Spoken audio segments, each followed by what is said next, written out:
Hi everyone, welcome and good evening all of you. आज हम करने वाले हैं हमारी एसएसटी की पेडागोजी। आप सभी को पता है कि पेडागोजी के 15 क्वेश्चन आते हैं एसएसटी में 60 नंबर की, यानी कि 60 नंबर की आपकी जो है एसएसटी आती है सीटेट के पेपर में, जिसमें से आपके 15 नंबर की आती है एसएसटी की पेडागोजी और 15-15 नंबर के आते हैं आपके तीनों सब्जेक्ट, यानी कि हिस्ट्री, पॉलिटी और ज्योग्राफी, तीनों 15-15 नंबर के आते हैं, जिसमें से आपकी 15 नंबर की एसएसटी पेडागोजी जो है अलग से पूछी जाती है। तो इस सभी को मिलाकर के आपके जो है 60% बनते हैं, 60 नंबर बनते हैं। तो चलिए हम करते हैं हमारे पेडागोजी। आज मैं लेकर आई हूँ आपके लिए 15 से 20 क्वेश्चन है पेडागोजी के, जो कि प्रीवियस ईयर में भी आ चुके हैं। तो सभी को मॉक टेस्ट लगाने चाहिए साथ साथ, और प्रीवियस ईयर के पेपर भी करने चाहिए। चलिए हम टाइम वेस्ट नहीं करेंगे, छोटी सी वीडियो बनेगी तो वीडियो को पूरा जरूर देख लेना और वीडियो को लाइक जरूर कर देना। देखिए पहला क्वेश्चन क्या है कि निम्नलिखित वाक्यों में से ए और बी को पढ़िए और सही विकल्प का चयन कीजिए। क्या बताया है, पहला क्या दिया है, इन सभी में से कौन सा सही है उसका चयन करना है।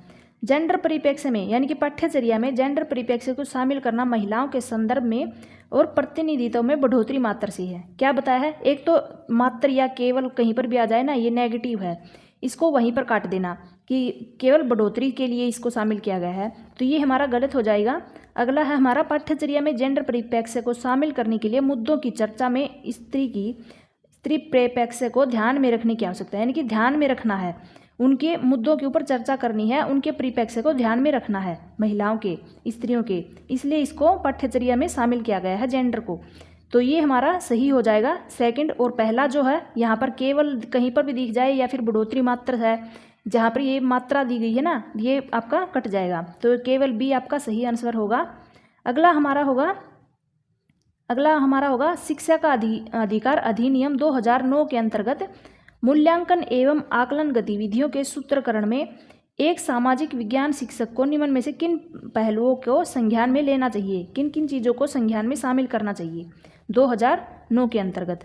देखिए मूल्यांकन एवं आकलन गतिविधियों के सूत्रकरण में पहला देखिए, बच्चों को उनके अनुकूलन और बाल केंद्रित तरीकों में गतिविधि एवं अन्वेषण एवं पर्यवेक्षण के माध्यम से सीखने दें। यानी कि बाल केंद्रित कहीं पर भी आ जाए ना, आपका ये बाल केंद्रित पॉजिटिव है 2009 के अंतर्गत। जो आपका शिक्षक केंद्रित आएगा ना, वो आपका कट जाएगा, वो नेगेटिव में आ जाता है, क्योंकि वो आपके व्यवहारवादियों के लिए है। लेकिन ये रचनावादियों ने सिर्फ बाल केंद्रित पर जोर दिया है, बच्चों के ऊपर केंद्र में रख करके, तो ये आपका ए पहला सही हो जाएगा। अगला देखिए, बिना किसी हस्तक्षेप के बच्चों को उनकी अपनी गति से सीखने दें, और अपनी गति से सीखने दें बिना किसी हस्तक्षेप के, तो ये हस्तक्षेप की वजह से आपका कट जाएगा, ये आपका नेगेटिव हो जाएगा, क्योंकि जो है बिना किसी हस्तक्षेप के उनको अपनी मर्जी से सीखने दें। लेकिन बच्चे अपनी मर्जी से पढ़ेंगे थोड़ी, उनको शिक्षक को जो है उनके पढ़ाई में, उनकी जो है शिक्षा में हस्तक्षेप करना जरूरी होता है। बच्चे के ज्ञान, अंतःशक्ति और प्रतिभा का निर्माण करें, ये आपका पॉजिटिव है, यानी सही होगा। और शारीरिक और मानसिक क्षमताओं को पूर्ण सीमा तक विकसित करें, यानी कि पूरी तरह से उनको विकसित करें शारीरिक और मानसिक क्षमताओं को। तो पहला, तीसरा और चौथा, यानी कि ए, सी और डी आपके सही हो जाएंगे और बी आपका गलत हो जाएगा। इन सभी को क्या करना है, संज्ञान में शामिल करना है। अगला देखिए हमारा ये रहा, निम्नलिखित प्रश्न में से कौन से प्रश्न आलोचनात्मक चिंतन को बढ़ावा देते हैं, क्रिटिकल थिंकिंग को। पहला होगा, विश्व व्यापार संगठन की क्या भूमिकाएं हैं। आपसे अब पूछेगा कि विश्व व्यापार संगठन, इसके बारे में हम पहले से जानते हैं, इसकी क्या भूमिकाएं हैं, तो आपको सोचने की जरूरत नहीं पड़ेगी, क्योंकि क्रिटिकल थिंकिंग में आपको सोचना पड़ता है। इसमें क्या है, आपने कहीं पर भी पढ़ा होगा विश्व व्यापार संगठन के बारे में, तो आप सीधे उसके बारे में बता देंगे, तो ये हमारा आलोचनात्मक चिंतन को बढ़ावा नहीं देगा। देशों के बीच न्याय संगत फेयर, यानी कि व्यापार को बढ़ावा देना असंभव है, उचित सिद्ध करें। असंभव क्यों है, तो आप सोच सोच करके बताओगे कि क्यों असंभव है, किन किन कारणों से ये सब असंभव है। जिस चीज़ में आपको सोचना पड़ेगा ना, वो आपका सही होगा, यानी कि आलोचनात्मक चिंतन को बढ़ावा देते हैं, ये आपका उचित सिद्ध करे। अब ये उचित तरीके से सिद्ध करेगा तो आपको सोचना पड़ेगा, इसलिए ये पहला बी जो है आपका सही हो जाएगा। और पहला क्या है, ए गलत। हरित क्रांति ने खाद्य अनाज के संबंध में भारत को आत्मनिर्भर बना दिया है, व्याख्या करें। अब इसकी व्याख्या करनी है, तो आपने हरित क्रांति के बारे में भी पढ़ा होगा कहीं पर, आपने मान लो किसी क्लास में हरित क्रांति के बारे में पूरा चैप्टर पढ़ लिया, फिर आपको क्या पता चला कि खाद्य अनाज के संबंध में भारत को आत्मनिर्भर बना दिया, क्योंकि हरित क्रांति आई तभी जो है क्या हुआ था, फसलों के ऊपर जोर आई थी। हरित क्रांति की वजह से क्या हुआ था, सभी जगह पर अनाज की भरपूर मात्रा और खेती जो है हरियाली पर जोर दिया गया था, खेती के ऊपर।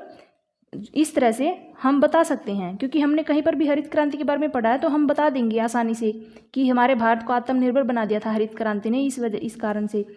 तो ये भी हमारा जो है क्रिटिकल थिंकिंग के ऊपर जोर नहीं देगा। अगला देखिए, हरित क्रांति ने भारत को मृदा यानी कि मिट्टी अपकर्ष की ओर पहुंचा दिया। ये क्या है, हरित क्रांति ने भारत को मृदा यानी कि मिट्टी अपकर्ष की ओर पहुंचा दिया है। आप इस विचार से सहमत हैं तो आप सोचोगे कि किस तरह से उसने मिट्टी अपकर्ष की ओर पहुंचा दी है, हरित क्रांति की वजह से क्या क्या हुआ, ये आप सोचोगे तो क्या है, सोचना ही तो क्रिटिकल थिंकिंग है। सोच सोच कर बताओगे, आप जो है अपनी चिंतन के ऊपर जोर दोगे। इस वजह से ये भी आपके क्रिटिकल थिंकिंग में शामिल होगा, यानी कि इसका आंसर होगा आपका बी सही होगा और डी भी सही होगा। पहला और तीसरा कट जाएगा। कंफ्यूज करने वाले क्वेश्चन बहुत ज़्यादा आते हैं। सभी क्वेश्चन देखिए इसी प्रकार से हैं, कौन सा सही है कौन सा गलत है, और सभी आपको पढ़ने पड़ेंगे, अच्छे से समझने भी पड़ेंगे। निम्नलिखित में से कौन से प्रश्न अधिगमकर्ता के संकल्पनात्मक ज्ञान का आकलन करते हैं। संकल्पनात्मक ज्ञान का आकलन कौन करता है, देखिए, राज्य और सरकार के बीच के अंतर पर चर्चा कीजिए, यानी कि राज्य और सरकार के बीच अंतर के ऊपर चर्चा करेंगे आप।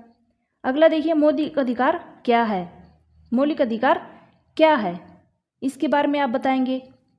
और फिर भारत गणतंत्र कब बना था, इसकी सिर्फ आप एक डेट दोगे कि ये उस डेट को बना था, तो ये इसके ऊपर क्या है आपका संकल्पनात्मक ज्ञान, यानी कि इसमें आप ज़्यादा व्याख्या नहीं करेंगे किसी भी चीज़ की, सिर्फ एक डेट बता देंगे कि भारत गणतंत्र उस दिन बना था। क्या होगा यदि चुने हुए प्रतिनिधियों की शक्ति पर कोई प्रतिबंध न हो, यानी कि इसमें भी आप सभी क्या करेंगे, इसके ऊपर भी चिंतन करेंगे। आप बताएंगे कि हम एक ही जो है एक ही वर्ड से आंसर नहीं दे पाएंगे, आपको सोचकर समझकर बताना होगा कि हम अगर इनकी प्रतिनिधि हैं, इनकी शक्तियों के ऊपर कोई प्रतिबंध न लगाएंगे तो ये अपनी शक्तियों का इस तरह से इस्तेमाल करेंगे। मौलिक अधिकार क्या है, यानी कि किस किस तरह के अधिकार मिले हैं, मौलिक अधिकार की आप व्याख्या करेंगे। सरकार और राज्य के बीच अंतर है, इसके ऊपर भी आप चर्चा करेंगे, आपस में बातें करेंगे, बताएंगे कि ये इन दोनों के बीच में ये अंतर है। लेकिन भारत गणतंत्र कब बना, इसमें सिर्फ आपको ये बताना है कि उस दिन भारत गणतंत्र बना था, तो आप क्या है इसके ऊपर ना कोई व्याख्या करेंगे, ना विचार करेंगे, ना चर्चा करेंगे, तो आपका आंसर होगा ए, बी और डी सही हो जाएंगे आपका। अगला देखिए, निम्नलिखित में से कौन सा प्रश्न केवल प्रक्रिया याद रखने की क्षमता से अधिक का आकलन करता है। प्रश्न केवल प्रक्रिया यानी कि याद करने की क्षमता से अधिक का आकलन करता है। पहला देखिए, हरित क्रांति की व्याख्या कीजिए। अब आप क्या बताएंगे, हरित क्रांति की व्याख्या कर देंगे। चीनी उद्योग कैसे काम करता है, आप चीनी उद्योग के बारे में बताएंगे, तो आपको सभी चीज़ों के बारे में बताना पड़ेगा कि शुरुआत से लेकर के, खेती से लेकर के, यहाँ से हमें गन्ना मिलता है, फिर फैक्ट्री में ले जाते हैं, इसको ऐसे करते हैं, सभी जो चीज़ों के बारे में वन बाय वन आप क्या करेंगे, चरण में उनको बताएंगे। बुध और शुक्र के पास अपने प्राकृतिक उपग्रह क्यों नहीं है, ये क्वेश्चन भी आपको बताने पड़ेंगे सोच समझ करके कि बुध और शुक्र के पास अपने प्राकृतिक ग्रह हैं या नहीं, उपग्रह क्यों नहीं है, ये कारण भी आपको बताना पड़ेगा। हिमालय और गंगा नदी प्रणाली की संरचना को समझिए। अब इसको भी आप डिटेल में समझाएंगे, शुरुआत से लेकर कि यहाँ से निकलती है, इन राज्यों से होकर बहती है, वहाँ पर जाकर के गिरती है, इस तरह से आपको डिटेल में बताना पड़ेगा कि क्यों नहीं, क्यों, कहाँ से जो है निकलती है और कहाँ पर पहुँचती है, किन किन राज्यों से गुजर कर जाती है। लेकिन हरित क्रांति के बारे में बताना होगा तो हमने जो है सभी ने बचपन में पढ़ा है कि हरित क्रांति कहाँ से शुरुआत, कब इसकी शुरुआत हुई थी और जो है किन किन राज्यों में पहले इसकी शुरुआत हुई थी, तो इसके बारे में हमें ज़्यादा क्या है पढ़ा हुआ है तो हम सीधे बता देंगे। लेकिन इनके बारे में क्या करेंगे, हम स्टेप बाय स्टेप बताना पड़ेगा। बुध और शुक्र ग्रह के पास प्राकृतिक उपग्रह नहीं है, इन सब के बारे में भी हमें एक डिटेल में बताना पड़ेगा कि उपग्रह जो है क्यों नहीं है, कारण उनका कोई गैस वगैरह का कारण होगा या फिर जो है प्रकृति की वजह से, किसी भी चीज़ के ले लिया आप, यूनिवर्स में कोई भी घटना किस वजह से होती है, सभी के कारण होते हैं ना, तो इसी वजह से। हिमालय और गंगा नदी प्रणाली की संरचना बताएंगे आप, तभी यही बताएंगे ना कि कहाँ से जो है गंगा नदी निकलती है, कहाँ पर पहुँचती है, किस वजह से जो है किन किन राज्यों से होकर जाती है, कहाँ पर ये जा कर के मिल जाती है, तो इन सभी के बारे में आप डिटेल में बताएंगे। लेकिन हरित क्रांति के बारे में आप डिटेल में नहीं बता पाएंगे, सीधे बता देंगे कि इसकी शुरुआत कब हुई थी, किन राज्यों में हुई थी, किसकी वजह से हुई थी और जो है कौन सी फसल को भरपूर जो है इसमें यूज किया गया था, मतलब कि कौन सी फसल का सबसे ज़्यादा यहाँ पर उगाई गई थी, कौन सी फसल को यहाँ पर सबसे जो है ऊंचा माना गया था हरित क्रांति के टाइम पर, कौन सी फसल पर ज़्यादा जोर था, इन सभी के बारे में हम बता देंगे सीधा। तो हमारा होगा बी और सी और डी सही होगा और पहला गलत हो जाएगा। एक विद्यार्थी शिक्षक पाठ उद्देश्य निम्नलिखित तरह से लिखता है। विद्यार्थी लोकतंत्र के अर्थ का वर्णन करने में सक्षम हो जाएंगे। यह उद्देश्य किस क्षेत्र में आएगा, किस क्षेत्र में आएगा? तो क्या है यहाँ पर, एक विद्यार्थी शिक्षक पाठ उद्देश्य क्या है, निम्नलिखित तरह से लिखता है। निम्न तरह से विद्यार्थी लोकतंत्र के अर्थ का वर्णन करने में सक्षम हो जाएंगे। लोकतंत्र के अर्थ का ये उद्देश्य किस क्षेत्र में आएगा? विश्लेषण में आएगा। देखिए क्या विश्लेषण में आएगा और संश्लेषण में आएगा, स्मरण करना और बोध समझ, इन चारों में से किस में आएगा? विश्लेषण आप नहीं करोगे इसका, ना ही आप इसका संश्लेषण करोगे। किस तरह के लोकतंत्र के अर्थ के बारे में बताना है बस। तो क्या करोगे आप, स्मरण करोगे, याद कर लोगे और इसको समझ लोगे। एक बार समझ लोगे ना, आपको अच्छी तरह से याद हो जाएगा और आप इसको बता देंगे कि लोकतंत्र के अर्थ का वर्णन क्या है। आप इसको अच्छी तरह से बता दोगे कि लोकतंत्र का क्या अर्थ है, इसका अच्छे से वर्णन कर दोगे क्योंकि आप समझ लोगे इसको। शैक्षिक आकलन से क्या तात्पर्य है? देखिए पहला है हमारा शिक्षार्थियों की संज्ञानात्मक क्षमताओं का आकलन, यानी कि कोग्नेटिव एबिलिटी। इसका क्या करना है, आपको आकलन करना होगा। शिक्षार्थियों की भावात्मक क्षमताओं का आकलन, सिर्फ शैक्षिक आकलन करना है तो आपको संज्ञानात्मक यानी कि उनकी क्रिटिकल थिंकिंग के ऊपर जो है आपको जोर देना होगा। संज्ञानात्मक कोग्नेटिव, तो शिक्षार्थियों की भावनाओं के साथ आपको नहीं जाना होगा। मनोगत्यात्मक जो है साइकोमेट्रिक क्षमताओं का आकलन भी नहीं होगा। शिक्षार्थियों की मनोसामाजिक क्षमताओं का आकलन भी नहीं होगा। सिर्फ शैक्षिक आकलन करना है तो संज्ञान के ऊपर आप जाओगे। संज्ञान का मतलब सीखना होता है, इसलिए सिर्फ शैक्षिक का पूछा है तो संज्ञान के ऊपर जाओगे। अगला है निम्नलिखित में कौन सा प्रयोजन कार्य का उदाहरण नहीं है? प्रयोजन कार्य का उदाहरण नहीं है, नहीं के ऊपर आपसे पूछा गया है। देखिए प्रोजेक्ट मेथड, देखिए एक नए औद्योगिक नगर में प्रवासियों का सर्वेक्षण करना और पूछने पर कहाँ से आए हैं और कहाँ जाते हैं, इन सभी को हम एक प्रोजेक्ट तैयार करेंगे। सभी के बारे में पूछेंगे। औद्योगिक नगर में प्रवासियों का सर्वेक्षण करेंगे कि कहाँ से आए हैं और कहाँ काम करते हैं, इन सब के बारे में पूछेंगे, हम प्रोजेक्ट बनेगा। ये देखिए वरिष्ठ कक्षाओं द्वारा बनाई गई परियोजनाओं की सूची को कंठस्थ करना आपका नेगेटिव हो जाएगा और सूचीबद्ध करेंगे। आपको कंठस्थ नहीं करना होगा, प्रोजेक्ट माध्यम से है तो नहरों के माध्यम से सिंचाई के क्रियाशील नमूने का निर्माण करना होगा। इसके लिए भी आपको क्या करना होगा, एक प्रोजेक्ट तैयार करना पड़ेगा। शुरुआत कहाँ से हुई और कहाँ से गुजरा, ये हमारा ऐतिहासिक घटनाओं को समय सीमा का पुनः सर्जन करना, जो इतिहास में घटनाएं घट चुकी हैं उनकी सीमा का पुनः सर्जन करना। तो ये देखिए हमारा नहीं पूछा गया है ना, तो नहीं में ये आएगा कंठस्थ, ये नेगेटिव भी है और आपका जो है इसमें प्रोजेक्ट में नहीं आएगा, प्रोजेक्ट मेथड में। अगला देखिए हमारा निम्नलिखित कथनों को पढ़िए और सही का पहचानिए। सही पूछा गया है। अभिलेखागार एक ऐसा स्थान होता है जहां पर दस्तावेज और पांडुलिपियों को संग्रहित किया जाता है। बिल्कुल सही। अभिलेखागार में पांडुलिपियों को, दस्तावेजों को, जैसे लाइब्रेरी में हम पुस्तकें रखते हैं ना, वैसे ही अभिलेखागार कहाँ पर रखे जाते हैं? अभिलेखागारों में क्या रखा जाता है? दस्तावेज और पांडुलिपियाँ। पांडुलिपियों में क्या है, इतिहासकारों को बहुत ही विस्तृत जानकारी मिलती है। बिल्कुल सही। धनी व्यक्ति, शासक, जन, मठ और मंदिर पांडुलिपियाँ एकत्रित किया करते थे। ये भी सही है आपका। हिस्ट्री में जो आप पढ़ोगे ना तो आपको पता चलेगा 7th क्लास की हिस्ट्री में कि 6 में ही है कि जन, मठ, मंदिर ये जब सब क्या थे, पांडुलिपियों को एकत्रित करते थे। पांडुलिपियों को संभालना और प्रयोग करना सरल है, उनको संभालना और उनका प्रयोग करना बिल्कुल भी आसान नहीं है। इसलिए पहला, दूसरा और तीसरा सही हो जाएगा और ये जो आपका डी है ना, ये गलत हो जाएगा। मान लीजिए कि एक पुस्तक में, एक सेकंड रुकना, हाँ, मान लीजिए कि एक पुस्तक में निम्नलिखित कथन दिए गए हैं। देखिए रजिया को कामचोरी, यानी कि कामचोरी एक रानी होने के नाते यह थी कमजोरी है। हाँ, रजिया की कमजोरी क्या थी? एक रानी होने के नाते ये कमजोरी थी कि वह एक महिला के तौर पर पैदा हुई थी। रजिया की एक कमजोरी थी। ये भी आपसे हिस्ट्री में दिया गया है। और अगला होगा हमारा, देखिए, अहिंसा का उपदेश देकर के अशोक ने भारत को एक कमज़ोर देश बनाया था। बिल्कुल सही है, अहिंसा को उपदेश देकर के अशोक ने भारत को कमज़ोर देश बनाया था। अगला है हमारा,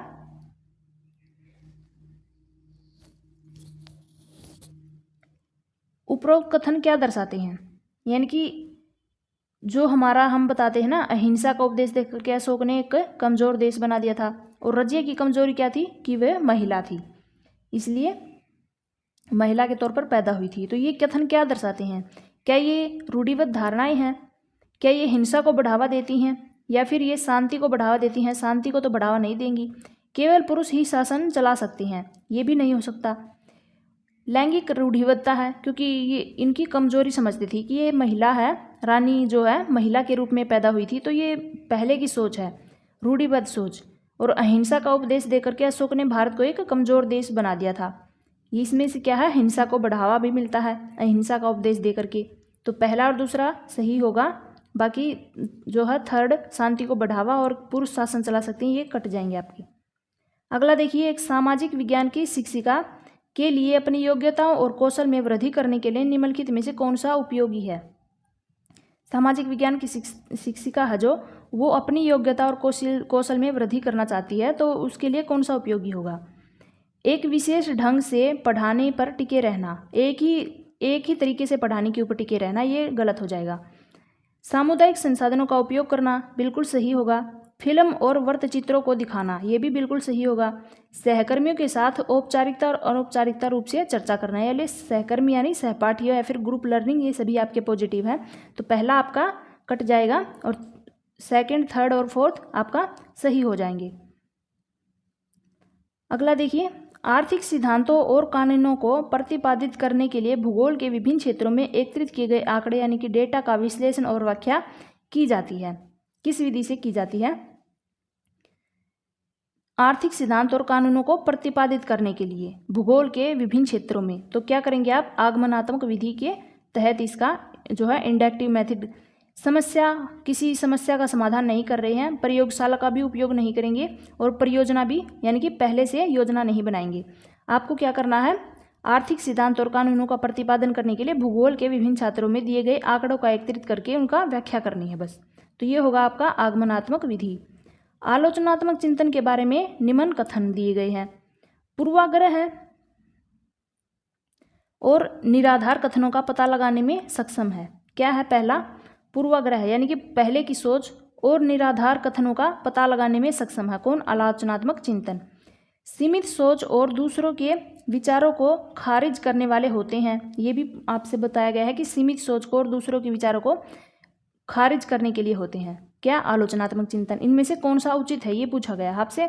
तो ये नहीं कि आलोचनात्मक चिंतन जो है आपके पूर्वाग्रह और निराधार कथनों का पता लगाने में सक्षम होगा। सीमित सोच और दूसरों के विचारों को खारिज करने वाला होगा। मूल्यांकन शुरू करने से पहले किसी मुद्दे पर जितना संभव हो सके उतना ज्ञान प्राप्त करते हैं, और ज्ञात और संदिग्ध के बीच अंतर करते हैं। अब देखिए, इनमें से कौन सा जो है उचित कथनों का विकल्प चयन कीजिए। इनमें से कौन सा उचित होगा आलोचनात्मक चिंतन के बारे में? पहला होगा पूर्वाग्रह और निराधार कथनों का पता लगाने में सक्षम है। आलोचनात्मक चिंतन यानी कि क्रिटिकल थिंकिंग, आप सोचते हो कि पहले की सोच ये थी, अब ये है, इन सभी का आप पता लगा सकते हो। सीमित सोच और दूसरे के विचार, सीमित आ गया ना फिर से, सीमित यानी कि केवल में ही शामिल हो जाता है। सीमित सोच यानी कि ये दूसरों के विचारों को खारिज करने वाला होता है, बिल्कुल नहीं, ये दूसरों के विचारों को खारिज नहीं करेगा बिल्कुल भी, दूसरों के विचारों को समझेगा, उनको जो है क्या करेगा, उनको समझेगा और उनको बढ़ावा देगा।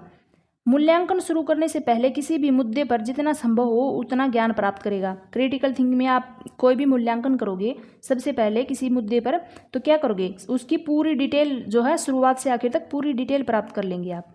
ज्ञात और संदिग्ध जो है, जो हमें ज्ञात हुआ है, कोई भी ज्ञान लगा लो, कोई भी जानकारी लगा लो किसी भी चीज़ की, और संदिग्ध यानी कि कोई छुपी हुई जानकारी है, उनके बीच अंतर करोगे कि ये जानकारी हमें पहले से पता थी और ये हमें क्या है अब पता चली है, ये छुपाई हुई जानकारी है, तो किस वजह से है, इन सभी के बीच आप अंतर करोगे, सोचोगे उस चीज़ के बारे में, तो क्रिटिकल थिंकिंग के बारे में होगा। लेकिन ए, सी और डी, और जो आपका है ना सीमित सोच और दूसरों के विचार को खारिज करने वाला, तो ये क्रिटिकल थिंकिंग नहीं होगा, तो ये आपका कट जाएगा।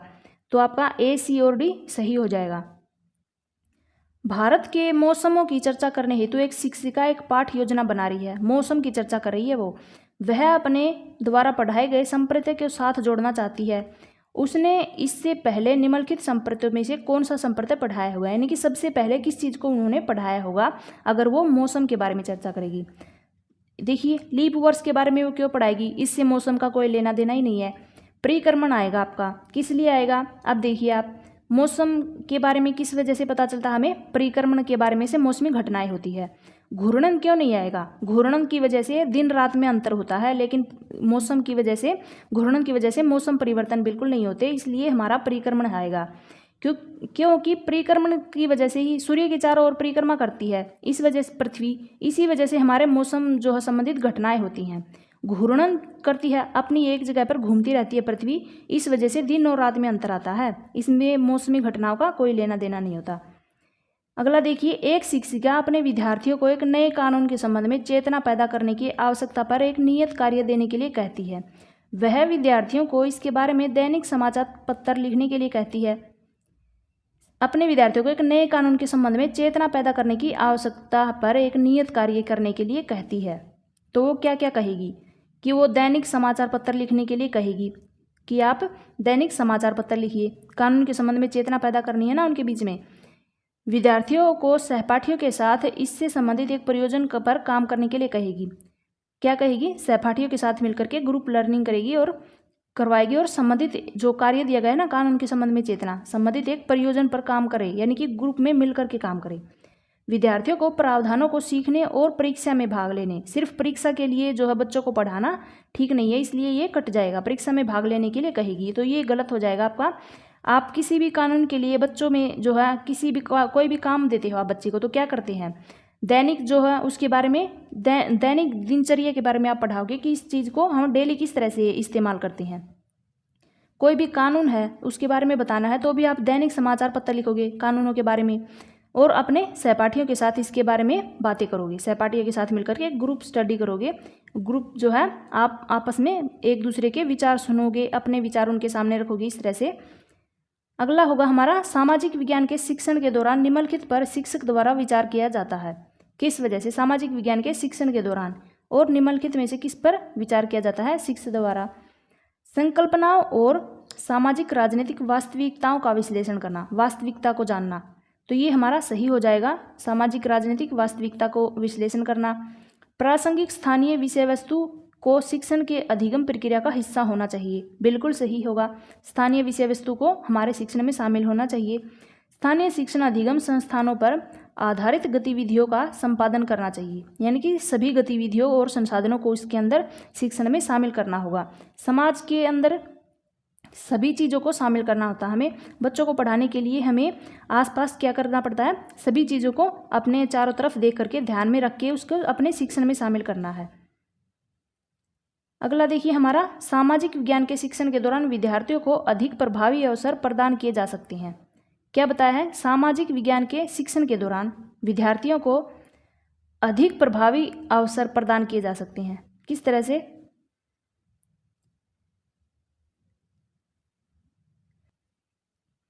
सभी विषयों की विस्तृत व्याख्या दे करके, किसी भी चीज़ की व्याख्या नहीं करवाओगे आप, अधिक शिक्षण सामग्री का प्रयोग करके, बिल्कुल नहीं। सामाजिक विज्ञान के शिक्षण देना, आपको समाज के बारे में आपको शिक्षा देनी है बच्चों को, तो किस चीज़ का आप ज़्यादा उपयोग करोगे, वास्तविक जीवन की परिस्थितियों पर आधारित शिक्षण द्वारा, यानी कि समाज के बारे में बताओगे तो अपने आसपास क्या घटित होता है बच्चों को ये दिखाओगे, समाज के बारे में पढ़ाना है सामाजिक विज्ञान में, तो वास्तविक जीवन की परिस्थितियों पर आधारित शिक्षण दोगे आप। अगला देखिए, 1975 और 77 के बीच भारत में आपातकाल की अवधि के दौरान भारत सरकार ने पत्रकारों के लिए कुछ नियम निर्धारित किए और उनको दिए। दिशा निर्देशों का पालन करने के लिए कहा गया था। सभी समाचार पत्रों को कोई लेख प्रकाशित करने से पहले सरकार से अनुमति लेने के लिए भी कहा गया था। यह उदाहरण निम्नलिखित में से किस सिद्धांत को समझाने के लिए उपयुक्त किया गया, ये उदाहरण किसको समझाने के लिए है, सामाजिक विज्ञापन, बिल्कुल नहीं, अभिवेचन सेंसरशिप, क्या, क्योंकि आपको अनुमति लेनी है ना, समाचार पत्र में कोई भी लेख प्रकाशित करोगे तो आपको सरकार से अनुमति लेनी पड़ेगी, इस वजह से अभिवेचन सेंसरशिप हो जाएगा, भेदभाव भी नहीं होगा और लोकतंत्र का नुकसान भी नहीं होगा। इन सभी चीज़ों के बारे में हम नहीं छापने वाले हैं।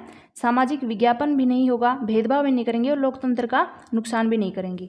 हम करेंगे अभिवेचन सेंसरशिप, क्योंकि इसमें जो है सभी सिद्धांतों को छापना है और क्या है, सरकार की अनुमति लेकर के छापना है, इसलिए हमारा आंसर हो जाएगा अभिवेचन सेंसरशिप।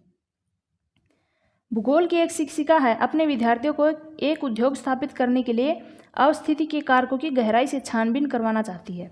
क्या है, एक ज्योग्राफी की टीचर है, एक उद्योग स्थापित करने के लिए अवस्थिति के कारकों की गहराई से छानबीन करनी है उसको, तो निम्नलिखित में से कौन सी विधि अपनाएगी, वो कौन सी विधि का यूज करेगी। तो क्या करना है आपको, पहला होगा आपका निरूपण विधि, ये आपका गलत हो जाएगा। परियोजना, आप इसको जो है एक उद्योग स्थापित करनी है तो अवस्थिति के कारकों की गहराई से आपको छानबीन करनी है, तो परियोजना बनाएंगे आप। पहले ये स्टेप करना है, इसके बारे में जानकारी लेनी है, यहाँ से आंकड़े इकट्ठे करने हैं, इसके बारे में पूछना है, तो आप एक परियोजना जो है बनाएंगे। फैक्ट्री का भ्रमण करेंगे, ये भी बिल्कुल सही हो जाएगा।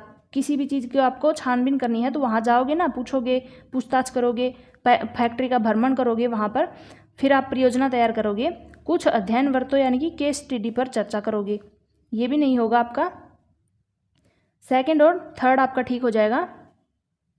चुनाव के मतदान के महत्व पर एक चर्चा की शुरुआत हेतु निम्नलिखित में से कौन सा विषय सबसे प्रासंगिक यानी कि सही होगा। चुनाव में मतदान के महत्व पर चर्चा करनी है। देखिए, देश जिसमें चुनाव में सार्वभौमिक मताधिकार की प्रणाली है, ये भी नहीं होगा। भारतीय नागरिकों के मौलिक कर्तव्यों के बारे में, इसके ऊपर भी चर्चा नहीं करोगे आप। सार्वजनिक भलाई के लिए सूचित और विवेकपूर्ण निर्णय लेना, यानी कि आप मतदान करते समय किसी भी चुनाव में मतदान के महत्व पर, यानी कि आप किसी भी वोटिंग करने जाते हो ना चुनाव में, तो आप क्या सोचते हो वोट करने के लिए। सबसे पहले हम यही सोचेंगे ना कि हम उसी का वोट देंगे जो हमारे समाज के लिए जो है अच्छा साबित होगा, समाज की भलाई के बारे में आप सोचोगे। इसलिए सार्वजनिक भलाई के लिए सूचित और विवेकपूर्ण निर्णय लोगे आप। नाबालिग मतदान क्यों नहीं कर सकते, आप इस बारे में सोचोगे कि हम बच्चे जो है वो क्यों जो है चुनाव में हिस्सा नहीं ले सकते, मतदान क्यों नहीं कर सकती। आपको सिर्फ उस टाइम पर यही सोचना है कि हमें जो है भलाई के लिए, समाज की भलाई के लिए ये वोटिंग हो रही है, किसी भी नेता को चुनना है या कुछ भी करना है तो समाज की भलाई के लिए, तो इसी के ऊपर आप चर्चा करोगे, इसी के ऊपर आप बल दोगे, समाज की भलाई के लिए। सिर्फ इतने ही क्वेश्चन थे आपके। आपको ये वीडियो क्या करनी है, इन सभी क्वेश्चंस के एक एक करके स्क्रीनशॉट ले लेना। पढ़ाते वक्त जो एक एक करके वीडियो रुकी हुई ना, उनके सबके स्क्रीनशॉट लेना और एक बार और रिवीजन कर लेना। ज़्यादा क्वेश्चन नहीं है, 15-20 क्वेश्चन है, तो आप इनको अच्छे से पढ़ लेना। वीडियो अच्छी लगे तो वीडियो को लाइक कर देना, चैनल को सब्सक्राइब कर लेना और वीडियो को शेयर भी कर देना। मिलते हैं कल नेक्स्ट वीडियो में। 8 क्लास की आपकी हिस्ट्री के सिर्फ 1-2 चैप्टर बचे हैं, फिर आपकी NCERT पूरी कंप्लीट हो जाएगी। उसके बाद मैं 6 क्लास की आपकी ज्योग्राफी या फिर पॉलिटिकल साइंस स्टार्ट करवाऊंगी। तो शुरुआत से चलते हैं, मिलते हैं कल नेक्स्ट वीडियो में। Thanks for watching, bye bye.